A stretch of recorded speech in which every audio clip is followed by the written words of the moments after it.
Ok, estamos ocupándonos de nuestra salvación con temor y temblor. Ahí estamos eso se encuentra en Filipenses capítulo 2, versos 12 y 13. Déjame ver si lo puedo pegar. Dice así, por tanto, amados míos, como siempre habéis obedecido, no como en mi presencia solamente, dice el apóstol Pablo, sino mucho más ahora en mi ausencia, ocupaos. Nota que dice ocupado, no dice preocuparte o preocúpate o preocupaos. Dice ocupados de vuestra salvación con temor y temblor, porque Dios es el que produce en vosotros el querer como el hacer por su buena voluntad. Eso está en Filipenses capítulo 2, versos 12 al 13. Realmente este es uno de los temas uno de los versos más difíciles de poder exhortar, predicar, enseñar. Y resulta que este verso es muy complicado porque este verso es complejo, porque por una parte está el hecho de que se nos manda a ocuparnos de la salvación, pero por otra parte se nos dice que Dios es el que produce el querer como el hacer. Entonces la pregunta es, ¿qué es lo que es esto? ¿Quietismo o sea, digamos, podríamos decirlo de esta manera? ¿Es la vida cristiana un asunto de confianza pacífica u obediencia activa? ¿Se trata de lo que Dios hace o de lo que hace el creyente? ¿O es una combinación de las dos cosas? ¿De qué es la vida cristiana? ¿Quietismo o pietismo? Quietismo es pensar que, bueno, ya está todo hecho y entonces pues no hay nada que hacer. Esta vida cristiana es un hiperreposo. Y el pietismo realmente el pietismo realmente fue un movimiento de la iglesia protestante que nació por ahí por el 1635 en Alemania. Este movimiento era luterano y entonces pues empezó a decir que había que activar más que todo, había un sobreénfasis en la doctrina y había un sobreénfasis siempre en los conceptos, pero la vida cristiana tenía que tener algo más que simplemente conceptos, lo cual no deja de ser algo cierto, ¿eh? O sea, la vida cristiana no es concepto, es vida. Dios es vida. Su palabra es viva en nosotros, es viva y eficaz. La palabra de Dios debe producir algún impacto en nosotros. Me recuerda un poquito el libro de Nehemías, cuando en Nehemías capítulo 8, dice la Biblia que en Nehemías capítulo 8, Esdras el sacerdote estaba leyendo la ley y dice que todo el pueblo, bueno, pero dice que todo el pueblo ponía el sentido de tal manera que ellos entendieran lo que se estaba diciendo. Todo el mundo estaba pila escuchando lo que se estaba diciendo, ¿ok? Y entonces dice la palabra del Señor que Esdras en el capítulo 8 empezó a leer la ley y todos trataban de entender lo que se decía, incluso es más, se juntó todo el pueblo, se empezó a leer y Esdras dice que el escriba estaba hasta sobre un púlpito de madera que se había hecho para ello, empezó a predicar la palabra del Señor y dice que todo el mundo ponía el sentido y los levitas ayudaban a que se entendiera lo que se estaba diciendo y pasó algo tremendo. ¿Qué fue lo que pasó? Que dice que el pueblo empezó a llorar. ¿Por qué no entendían? Me dice, bueno, ¿por qué trataban de entender? Obviamente, muy probable porque la ley estaba en hebreo y ellos ya no hablaban hebreo, sino carameo. Entonces estaban tratando de entender lo que se estaba diciendo. A lo mejor es como lo que pasa con el español y el portugués. Ellos estaban en la deportación, ¿cierto? Habían pasado por Babilonia, entonces ya el idioma lo perdieron y están tratando de entender lo que Esdras dice y los levitas ayudaban a entender. Ahora, cuando se predica la palabra y la gente trata de entender y el expositor comunica la palabra y no comunica un concepto, algo pasa en el corazón del creyente. Ellos dicen que ellos lloraban. Entonces, la palabra de Dios está supuesto a hacer un efecto en nuestras vidas y no dejarnos en una cuestión pasiva. O sea, esto no es una cosa de que recibimos simplemente información teológica, información y nada, y nuestras vidas siguen igual. Hay personas que tú hablas con ellos y ellos saben todos los conceptos de la Biblia. Hoy día yo hablaba con una persona y le dije si conocía al Señor, me recitó un verso, me recitó un rezo y le dije si creía que Jesucristo era el Señor, si creía en el arrepentimiento, si creía que Él era salvación. Me dijo todo, pero su vida no demostraba en absoluto. Él tenía solamente un concepto. Entonces podemos caer en un pasivismo donde tenemos un conocimiento, pero no hay un efecto en nuestras vidas. Entonces, de eso es lo que estamos hablando. El verso dice, por tanto, amados míos, como siempre habéis obedecido, no como en mi presencia solamente, sino mucho más ahora en mi ausencia, ocupados de vuestra salvación. Entonces estamos hablando de que habíamos hecho la pregunta, esto es un asunto de, ¿qué es esto? Es un asunto de pasivismo, quietismo, pasivismo. Deja que Dios haga o un esfuerzo personal o legalismo. Podríamos quizás preguntarnos, bueno, una vez que somos salvos, ¿Qué viene después? ¿Cuál es el siguiente paso? Hay textos sumamente oscuros. Este es un texto bien complicado. ¿Cómo mezclamos la soberanía de Dios con la voluntad del hombre o la participación del hombre? Lutero decía que él no negaba que había algunas partes de la Biblia que no eran fáciles de entender. Él decía, si no puedes entender de lo oscuro, ocúpate de los textos claros, porque luego decía que los textos claros iban a interpretar los más oscuros. Obviamente que eso era así. Así que quizás aquí podríamos, estos dos versos quizás podríamos resumirlos como nuestra responsabilidad, la primera parte, y cuál es el papel de Dios. Recuerda que estamos aquí hablando sobre cómo ocuparse de la salvación, cómo nos ocupamos de la salvación, ¿ok? El verso comienza por tanto, o sea, como en conclusión. En conclusión a lo dicho anteriormente, ¿y qué es lo que Pablo había venido hablando anteriormente? Bueno, había hablando del sentir que hubo en Cristo Jesús. O sea, haya pues en vosotros este sentir que hubo también en Cristo Jesús, el cual siendo en forma de Dios no estimó ser igual a Dios como cosa que aferrarse, digo Filipenses 2:5 en adelante, sino que se despojó a sí mismo tomando forma de siervo y estando en la condición de hombre, se humilló a sí mismo siendo obediente y obediente hasta la muerte en cruz, por lo cual Dios le exaltó. O sea, de alguna manera el apóstol Pablo dice, por tanto, siendo que Cristo es el perfecto ejemplo de la humillación y la humildad, amados míos, y esta expresión es muy bella porque es como que antes del mandamiento viene primero el amor, o sea, te lo presenta con amor. De hecho, el Señor Jesús dijo ahí en Juan, si me amáis, guardad mi mandamiento. En otra ocasión, Pablo ahí en Filipenses 4, verso 1, le dice una expresión sumamente linda a los filipenses que es digna de mencionar. Le dice, así que hermanos, lo voy a poner ahí para que lo puedan leer. Así que, dice, así que hermanos míos, amados y deseados, gozo y corona mía, estad así firmes en el Señor, amado. Eso está en Filipenses 4:1. Así que lo primero que hace es simplemente decirle, en conclusión de lo que yo les venía diciendo anteriormente, amados míos, esta carta es preciosa, es una carta muy preciosa. Estamos hablando del tema de ocuparse de la salvación, de nuestra salvación, con temor y temblor. Un tema muy interesante porque esto ha traído mucha confusión. ¿Sostenemos la salvación de alguna manera? ¿De qué forma nos ocupamos? Primero, ¿por qué nos ocupamos? Bueno, nos ocupamos de nuestra salvación porque somos amados, somos hijos. Pero ¿de qué forma nos ocupamos? Es una tremenda e interesante pregunta. Ahí está el verso, por tanto, amados míos, como siempre habéis obedecido, no como mi presencia solamente, sino mucho más ahora en mi ausencia, ocupados de vuestra salvación con temor y temblor. ¿Cómo nosotros nos podemos ocupar de nuestra salvación? O sea, ¿cómo alguien se ocupa? ¿Qué haces tú para ocuparte? Bueno, como creyente tú te puedes ocupar de buenas cosas. Como creyente tú te puedes ocupar de malas cosas. Por ejemplo, Pablo dice en Romanos 8 que el ocuparse de la carne es muerte, pero el ocuparse de la vida del Espíritu es vida y paz. Así que nos podemos ocupar en un mal sentido, negativamente, o podemos ocuparnos en un buen sentido. El apóstol Pablo también le dijo a Timoteo, ocúpate de la lectura. Ahí tenemos otra manera de ocuparnos de nuestra salvación, pero si nosotros examinamos el contexto, por ejemplo, de Filipenses capítulo 1, hay varias cosas como nosotros nos podemos ocupar de nuestra salvación. Filipenses 1:9 dice que el amor debe abundar. Así que cuando el amor abunda en nosotros, nos estamos ocupando de la salvación. Filipenses 1:9 nuevamente dice que debemos tener conocimiento de Dios y su palabra. Esa es otra manera de ocuparnos de la salvación. Filipenses 1:9, nos ocupamos de nuestra salvación teniendo discernimiento. 4, nos ocupamos de nuestra salvación siendo sinceros, Filipenses 1:10. 5, nos ocupamos de nuestra salvación siendo irreprensibles, Filipenses 1:10, ya lo dije. 6, nos ocupamos de nuestra salvación estando llenos de frutos de justicia que son mediante Jesucristo. Eso está nuevamente en Filipenses 1:10.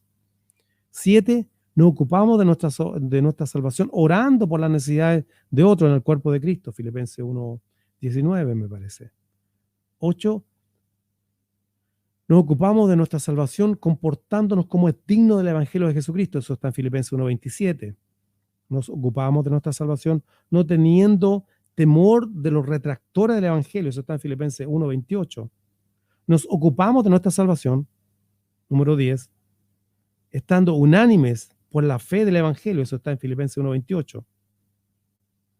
Nos ocupamos de nuestra salvación, aquí está eso en Filipenses 1:29, sufriendo por la causa de Cristo, siendo paciente en el sufrimiento, dice Romanos 12. Nos ocupamos de nuestra salvación teniendo la mente de Cristo, Filipenses 2:5. Así que hay varias maneras como nos podemos ocupar de nuestra salvación. Yo lo había escrito, lo había apuntado, pero es bien importante porque uno piensa que uno no se puede, que después que uno llega a las cosas del Señor ya no hay nada más. O sea que aquí hay una combinación. Cristo, el Señor, Dios te salvó.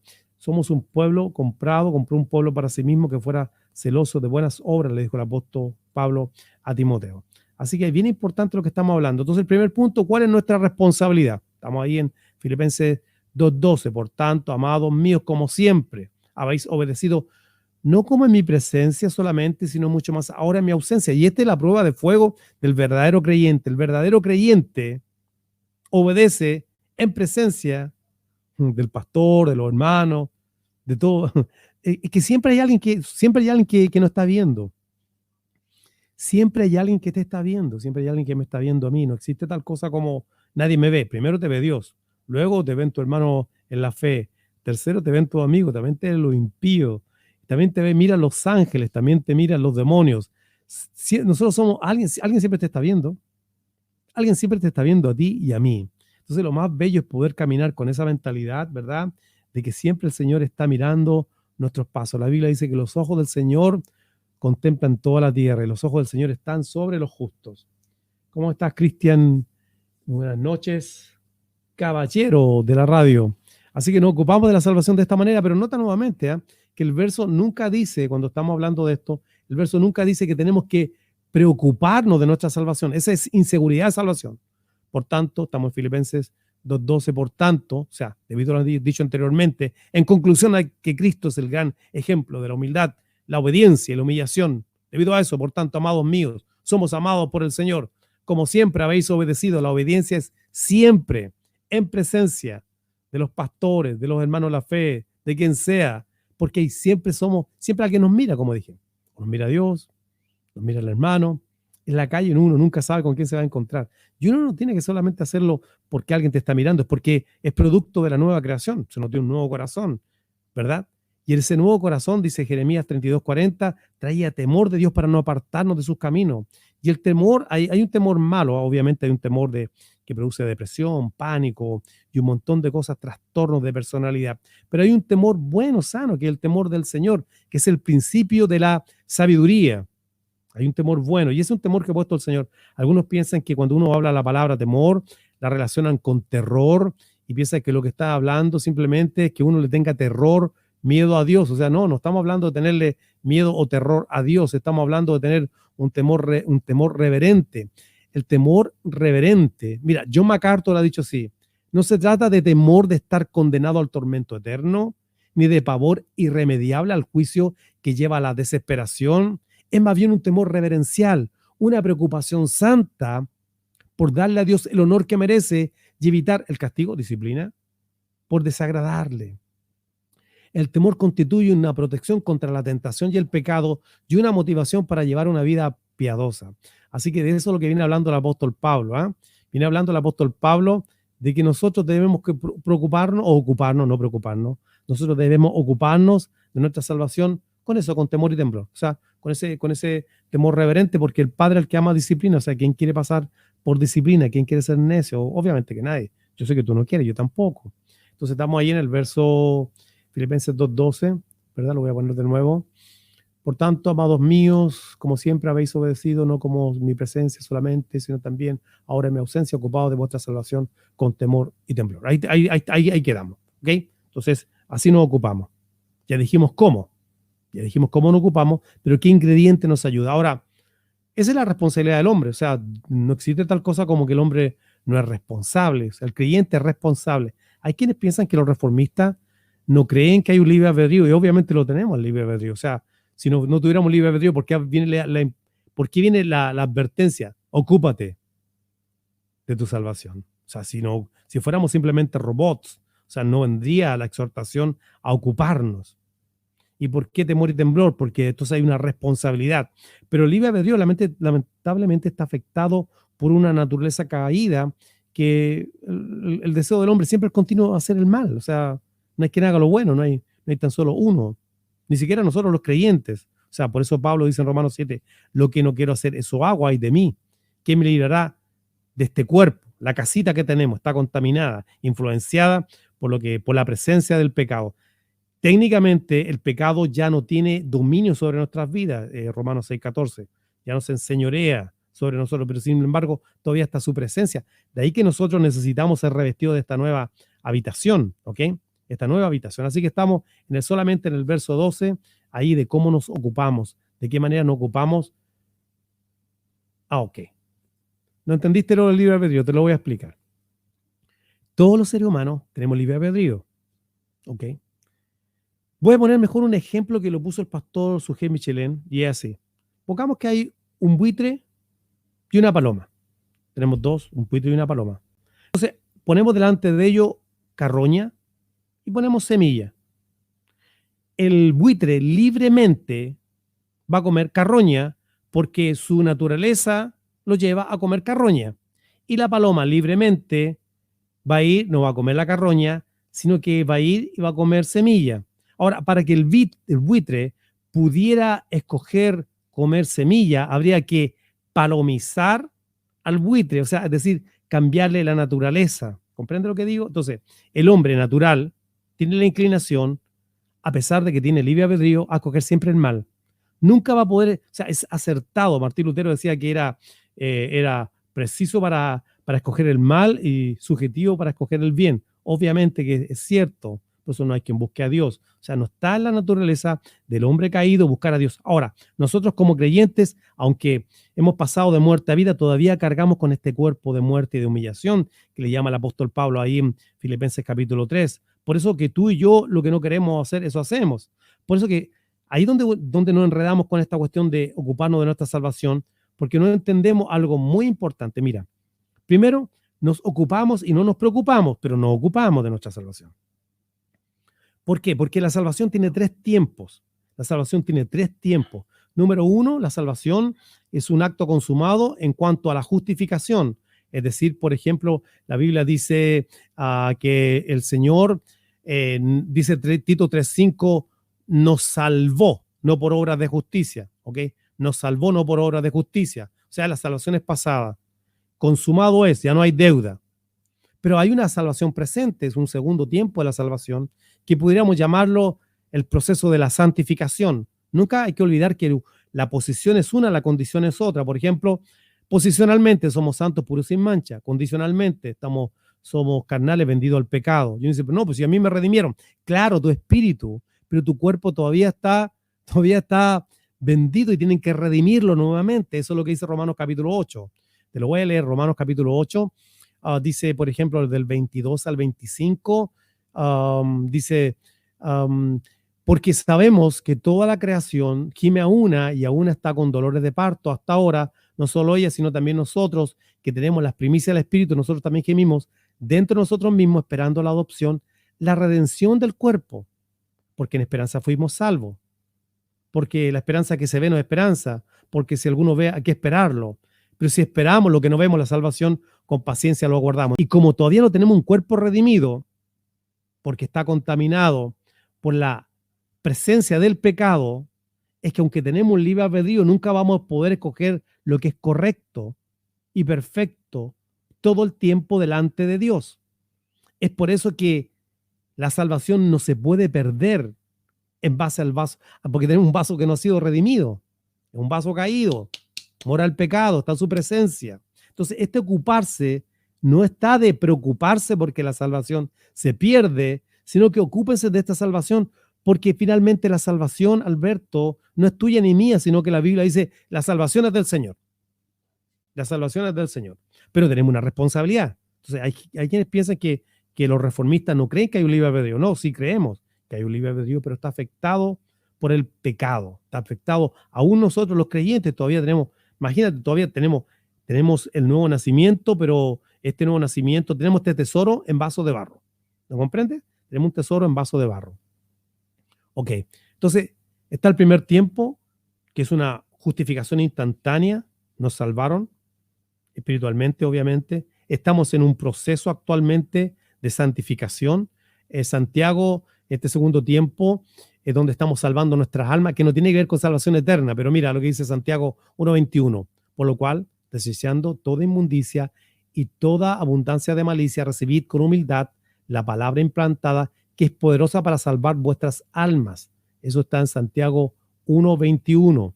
¿Te das cuenta que hay un segundo tiempo de nuestra salvación? ¿Ok? Hay ese segundo tiempo de la salvación. Actualmente Dios está haciendo una obra y en eso lo estamos ocupando. De hecho, por ejemplo, dice Filipenses 1:6, que aquel que comenzó la buena obra en vuestra vida, aquel que comenzó la buena obra, la completará, la terminará, pero el griego dice la completará hasta el día de Jesucristo. Así que Dios está haciendo una obra actual. Y en esa obra nosotros nos estamos ocupando. ¿Ok? ¿Puede entender más o menos el concepto? Ok. Sigamos entonces. Ok, Alberto dice, Él os dio vida a vosotros cuando estáis muertos. Claro, nosotros no pudimos coger a Dios porque estábamos muertos, ¿verdad? No, sí lo hay, sí lo hay. Mira, yo sé que si hay un libre albedrío, te voy a poner el comentario para que todo lo pongas. No, hay una confusión. No, sí lo tiene, el hombre tiene. Pero el hombre tiene un libre albedrío que no está. Mira, nunca el hombre ha perdido el libre albedrío. Lo que pasa es que el libre albedrío no le sirve al hombre para escoger a Dios. Donde piensas que, por ejemplo, el hombre no tiene ninguna responsabilidad, pero sí el hombre tiene responsabilidad. De hecho, Pablo le dice ahí en Romanos al hombre, dice, por lo cual es inexcusable. O sea, no tiene excusa.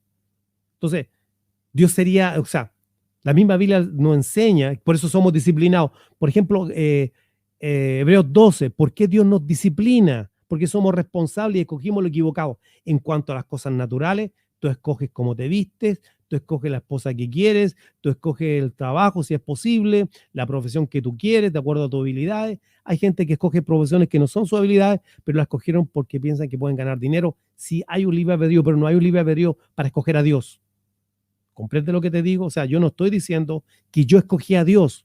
No hay quien busque a Dios. Yo no puedo buscar a Dios porque yo no pude buscar a Dios porque yo estaba muerto en delito y pecado. Sin embargo, el libre albedrío lo tengo.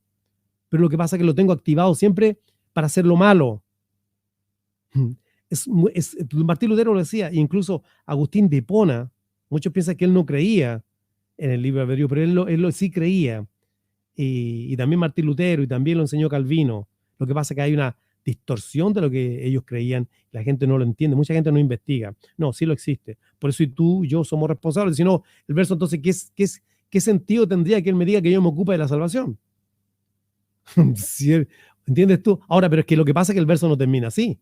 Mira, vamos al siguiente. Por tanto, amados míos, como siempre habéis obedecido, no como en mi presencia solamente, sino mucho más ahora en mi ausencia, ocupados de vuestra salvación, con temor y temblor. ¿Ves? ¿Quién tiene el temor y temblor? Yo lo tengo del Señor. Claro, Jeremías 32:40 dijo que Él me iba a poner el temor para que yo no me aparte sus caminos. Y también Él dijo, yo le voy a poner un corazón nuevo para y haréis que andéis en mi estatuto. ¿Quién hace que yo ande en su estatuto? Yo respondo. ¿Y qué pasa si yo no respondo a ese sentir que Dios ha puesto? Pues tengo disciplina. Mira, sí, el siguiente verso te lo responde. ¿Y cómo yo me puedo ocupar? ¿Qué me da la capacidad? ¿Qué me da el poder para ocuparme de la salvación? Verso 13. ¿Por qué Dios? Es el que en vosotros produce el querer. ¿Quién produce? ¿Quién hace el energeo?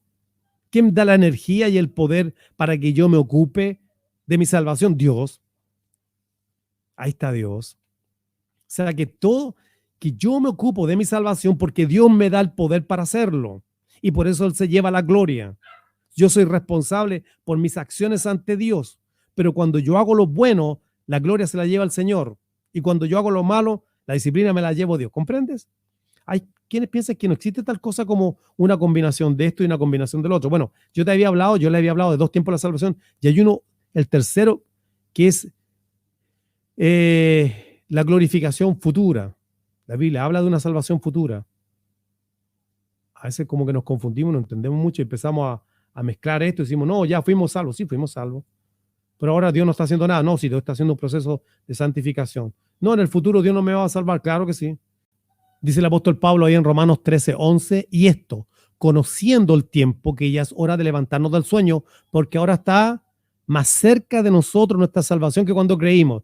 Te das cuenta que ahí también lo pone en futuro, pero esa salvación tiene que ver con la redención del cuerpo. ¿Ok? Entonces ahí no estamos ocupando, por eso no estamos ocupando nuestra salvación. Allá lo que nosotros no podemos hacer, transformarnos el cuerpo. Pero actualmente nos ocupamos de la palabra implantada, la cual puede salvar nuestras almas, o sea, renueva nuestra mente, nos salva del error. ¿Ok? Esos son los 3 tiempos de la salvación. Estamos hablando del tema cómo ocuparnos o ocuparnos de nuestra salvación con temor y temblor.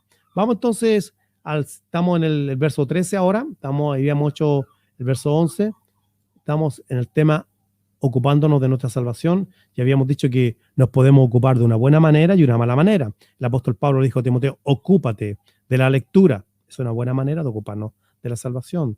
También habíamos dicho, por ejemplo, que podemos ocuparnos de una manera positiva y una negativa. El ocuparse de la carne es muerte, es una manera negativa. El ocuparse del espíritu es vida y paz, es una manera positiva, ¿ok? Entonces, digamos ahora con el verso 13, pero todas estas cosas no las logramos solos, sino que con la ayuda del Señor. Porque Dios, Él es la razón por la cual nosotros nos ocupamos. ¿Comprende? Él es la razón por la cual nosotros nos ocupamos.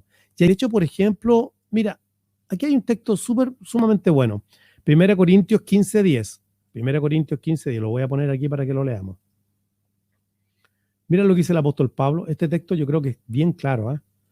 1 Corintios. Pero por gracia de Dios soy lo que soy. O sea, ¿por qué soy lo que soy?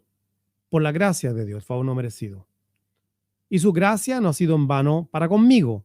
Antes he trabajado más que todos ellos. Pero no yo, sino la gracia de Dios conmigo. Entonces, bueno, uno se pregunta, bueno, ¿por gracia o por el trabajo de Pablo? No, por gracia. ¿Pero qué hizo Pablo? Se ocupó de su salvación trabajando más que todos ellos. Entonces, ahí donde uno entiende que obviamente que hay una responsabilidad como creyente. Estamos supuestos a trabajar en la obra del Señor. Estamos supuestos a ocuparnos de nuestra salvación. Pero todo es por la gracia de Dios. Pero tenemos una responsabilidad. De ahí que el apóstol Pablo dice, ay de mí si no predico el evangelio. O sea, ¿ves? ¿Te das cuenta que tenemos una responsabilidad? No está anulada nuestra responsabilidad como creyente. Y yo creo que esto nos pone un gran desafío a todos nosotros.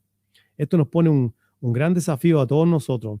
Porque tenemos un desafío, porque estamos llamados a no ser ociosos. Un creyente de verdad jamás va a ser un vago espiritual. Nunca, nunca.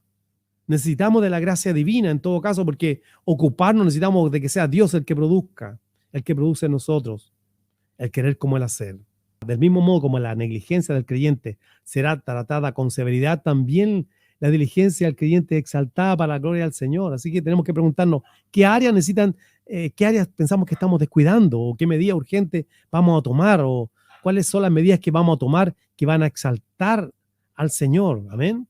Tenemos que tomar medidas que exalten al Señor, pero tenemos que ocuparnos. Y esto ocuparnos no es preocuparnos, porque tenemos seguridad, salvación. No solamente en la cruz nos salvaron, pero también la Biblia dice que tenemos un sumo sacerdote que se compadece de nuestras debilidades. Así que, ¿por qué está Jesús como sumo sacerdote en el santuario? Porque somos débiles.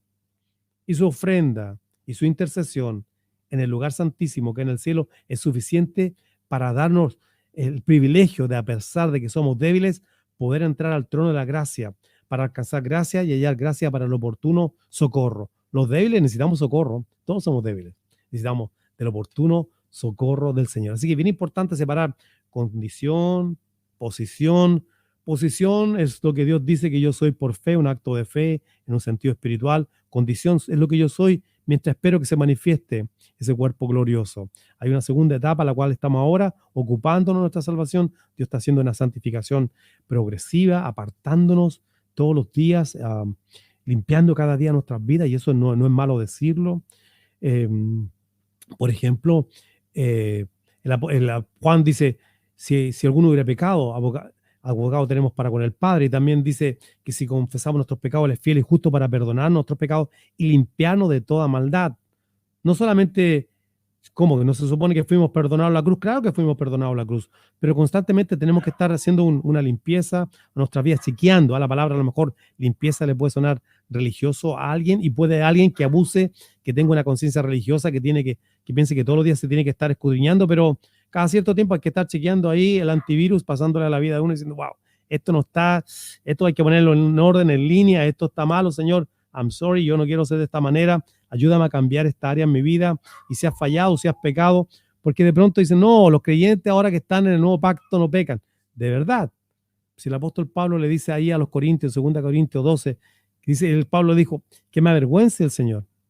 Si yo llego donde ustedes y veo que ustedes todavía siguen fornicando, teniendo laxivia, impurezas sexuales, que me avergüence el Señor. O sea, en otras palabras, que me sienta avergonzado de mi trabajo porque he fallado. Él lo tomó como personal. O sienta vergüenza de ustedes ante Dios. También pudiéramos decirlo de esa manera.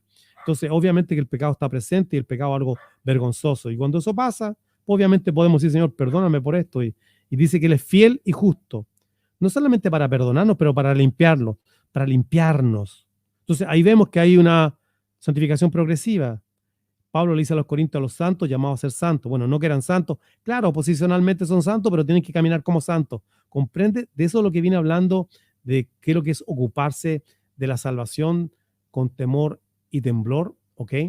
El temor realmente nos ayuda a... Mira, el temor nos ayuda a darnos cuenta que Dios debe ser reverenciado en cada área de nuestras vidas. Pero también una persona nacida de nuevo no es que no va a ser tentada a hacer lo malo, pero va a sentir insatisfacción con las cosas malas. Nunca va a estar conforme, aunque peque, nunca va a estar conforme con esa vida. Va a tener un anhelo de una vida santa. Va a anhelar. Si hay un creyente que se autollama de creyente y le da lo mismo. Le da lo mismo si peca o no peca, porque total está en gracia. Pablo le dice a los que persisten en pecar, arrepéntelo delante de todo, para que los demás teman. ¿Te ves cómo aparece nuevamente la palabra el temor? ¿Se pudiera abusar de los principios de la disciplina? Claro, se pudiera abusar. Es cierto, hay congregaciones muy legalistas, pero por lo menos sabemos que el concepto está. Es importante que nos ocupemos de nuestra salvación. Delante dije algunos puntos, a lo mejor los puedo repetir nuevamente, lo anoté aquí. Una vez un pastor me dijo, estábamos hablando de esto, y me dijo, pero ¿cómo me ocupo? Bueno, el contexto lo dice, ahí voy a leer 12 razones rápidamente, están más atrás en el video, pero yo me ocupo, por ejemplo, los Filipenses 1:9, teniendo un amor que abunde. 2, yo me ocupo de mi salvación teniendo un conocimiento de Dios y su palabra. Filipenses 1:9. 3, yo me ocupo de mi salvación teniendo un discernimiento. Filipenses 1:9. Yo me ocupo de mi salvación siendo sincero. Filipenses 1:10. Yo me ocupo de mi salvación siendo irreprensible. Filipenses nuevamente 1:10. 6, yo me ocupo de mi salvación estando lleno de frutos de justicia que son mediante Jesucristo. ¿Ok? Nosotros somos los papas, no tenemos que estar... Sin Él no podemos hacer nada, pero son medio a través de Él. Se nos piden dar fruto, pero son a través de Él. Ahí está la combinación. Filipenses 1:10. 7, yo me ocupo de mi salvación orando por las necesidades de otro en el cuerpo de Cristo. Filipenses 1:19. 8, yo me ocupo de mi salvación comportándome como es digno del Evangelio de Jesucristo. Filipenses 1:27.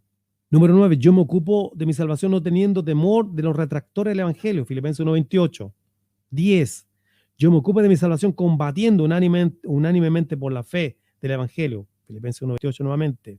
11, yo me ocupo de mi salvación sufriendo por Cristo. Filipenses 1:29. Y 12, yo me ocupo de mi salvación teniendo la mente de Cristo, haya en vosotros al sentir que hubo en Cristo Jesús. Así que ahí son algunos ejemplos de cómo nosotros nos podemos ocupar de nuestra salvación. Ok, pero ¿cómo lo hacemos? Si es tan difícil, ¿quién podrá ayudarnos? Bueno, el mismo verso dice, porque Dios es el quien produce en vosotros. ¿Dónde lo hace en nosotros? ¿Por qué? Porque Dios es un Dios personal. Lo hace en nosotros. Por eso dice que según el poder que actúa en nosotros, le dijo el apóstol Pablo a la carta de los Efesios. Bueno, un abrazo. Espero que este pequeño estudio de cómo ocuparse de la salvación te haya sido de bendición y haya también traído claridad, entender que tenemos una responsabilidad, pero también hay un acto soberano, hay un papel de Dios muy importante y todo lo que nosotros hacemos es por Él, estamos en Él somos, en Él nos movemos y en Él estamos. Todo es por Él, por medio de Él y para Él. Bueno, un abrazo, buenas noches, gracias y paz.